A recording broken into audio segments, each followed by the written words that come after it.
Okay, magandang araw Pilipinas. Sa araw pong ito ay pag-uusapan po natin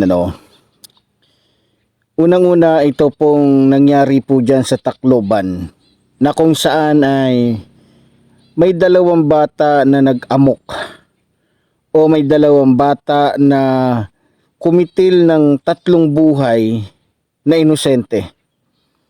Kumitil at nanakit o maraming nasaktan na mga estudyante. So marahil ay alam niyo na kung sino po yun. Alam niyo na kung sino tong sinasabi ko. Sa katunayan, ang mga kinatawan po o pinuno po mismo ng DepEd na si Angara ay pumunta po mismo sa pinangyarihan o mismo bumisita po sa mga kaanak po ng mga biktima. No? Ngayon, mga minamahal ko mga kababayan, sa nangyari pong yan, alam nyo, sa totoo hindi ko maintindihan itong ating mga kapwa Pilipino na maka-DDS. Abay, gumagawa po ng istorya. Gumagawa po ng kung ano-anong mga para lamang pabanguhin ito pong dating administrasyon na kung saan si Pangulong Rodrigo Roa Duterte ang pangulo po ng ating bansa. Marami pong nagsasabi na kaya daw laganap ngayon yung ganyang pangyayari dahil daw sa unang-una si Pangulong Ferdinand Marcos Jr. daw ang ating pangulo. So lumalabas para bagang gusto nilang sabihin na dahil sa pangulo natin laganap yung ganong mga pangyayari ngayon, na para bagang gusto nilang sabihin na si Pangulong Ferdinand Marcos Jr. ang may utos. Ngayon, kaklaruhin ko lang po, gusto ko lang pong linawin sa lahat, lalong-lalo na po sa mga DDS o sa mga maka-Duterte. Alam nyo, hindi ko naman po sinasabing wala kayong utak, hindi ko naman sinasabing mga gunggong, mga bobo kayo. Pero lumalabas kasi, yan na talaga yung pinapakita ninyo. Maliban na mga tanga kayo, mga bobo kayo, mahina kayo sa pag-aanalisa at mukhang hindi nyo yata alam ang tunay na nangyayari dito sa ating bansa.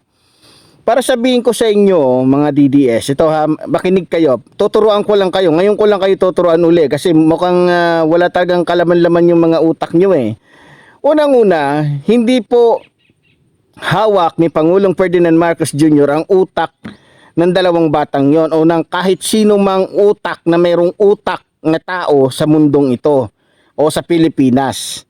Hindi niya hawak, hindi hawak ni Pangulong Ferdinand Marcos Jr. ang utak mo, utak ko, utak nating lahat. So ang may hawak lamang po niyan, natural, yung may-ari po ng utak na yan, yung dalawang bata. Okay, siguro naman naintindihan nyo na. Ngayon, para sabihin ko sa inyo, hindi po si Pangulong Ferdinand Marcos Jr. ang nagtulak sa kanila o naging dahilan kaya gumawa sila ng ganong krimen. O kaya nangyayari yung mga krimen o yung mga nangyayaring mga saksakan, patayan, barilan dito sa ating bansa. Tayo po ay siguro naman ay nakakaalam patungkol sa salita ng Biblia o sa nakasulat sa Biblia. Ngayon, para sa akin, para mas lalo nyong maintindihan, siguro ipapaliwanag ko sa inyo na unang-una, isa sa mga nagpapaiba o nagpapasama sa utak ng tao yung kung saan ay natutokso sila sa bulong ng dyablo. Baka nakalimutan ninyo na pumarito ang dyablo upang pumatay, magnakaw at mangwasak ng buhay na may buhay. Ngayon, biblical po yan na talagang mangyayari po yan dahil demonyo po ang may kagagawan yan. Ngayon, kung sinasabi ninyo na si Pangulong Ferdinand Marcos Jr. ang dahilan kaya nangyayari ang mga yan, nagkakamali po kayo. Siguro, mas malapit-lapit pa sa katotohanan na kung saan kaya nagkaroon ng patayan noong mga panahon ni Rodrigo Roa Duterte, kasi utos niya. Yun ang klaro. Ngayon, ito po ang sinasabi ko sa inyo. Kung pumatay man ang mga batang yan, hindi dahil po sa utos ng isang tao kahit ng sino man. Yan po ay planado nila.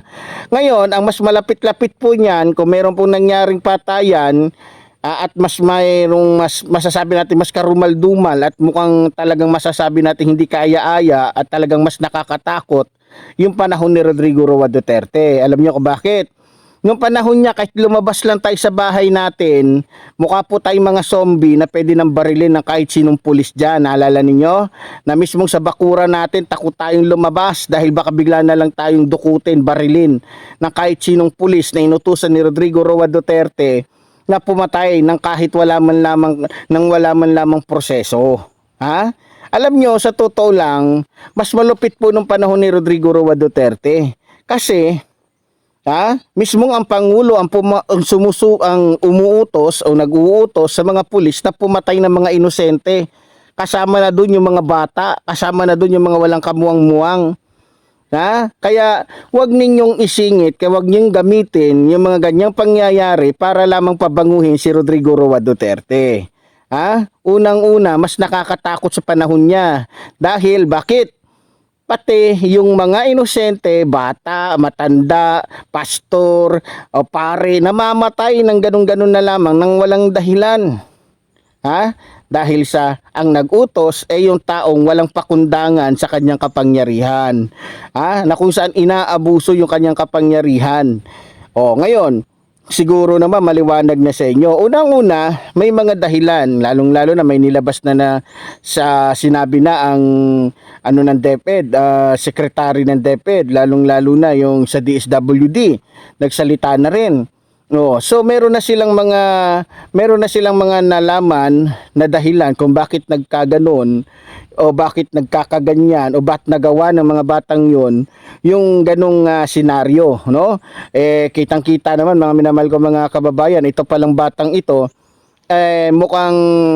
mukhang na-hypnotize na o mukhang talagang nasama na sa isang grupo na kung sa pamamagitan ng online, biro nyo yung t-shirt, yan din yung t-shirt na, yung suot na t-shirt ng batang yun nung pumatay siya, yun din yung t-shirt na ginamit ng mga nakapatay din o gumawa din ng krimen sa mga eskwelahan. So ibig sabihin, hindi si Pangulong Ferdinand Marcos Jr. ang dahilan. Kaya wag niyong gagamitin yung mga ganong senaryo para lamang pabanguhin ng mga Duterte. Dahil kahit anong gawin ninyo, yung mga Duterte, ang baho ng mga yan, mabaho pa sa tae. Kaya kahit anong gawin ninyo, kahit anong gawin nyo paninira, kahit anong gawin nyo pagsingit, wala na, mabaho pa sa alkitran yung buhay o yung mga natuklasan ng taong bayan sa buhay ng mga Duterte. Kaya wag niyo ipagmamalaki, lalong-lalo na si Dutae. Naku, wag niyo pagmamalaki yan. Dahil kahit minsan walang nagawang kabutihan niya sa mundong ito, lalong-lalo sa Pilipinas. Walang ibang ginawa yan kundi makipagsabuatan sa bansang China para masakop tayo. Ngayon, sa mga DDS, sana naman matuto kayo at huwag kayong gawa ng istorya na wala naman kayong batayan. Unang-una, tulad ng sinasabi ko, hindi hawak ni Pangulong Ferdinand Marcos Jr. ang utak ng kahit sinong Pilipino sa bansang ito. So yun lang mga minamahal ko mga kababayan. So muli po, tulad po rin sinasabi ng lingkod, mabuhay po ang ating inang bayan, mabuhay po nagmamahal sa ating ng bayan. Maraming salamat po.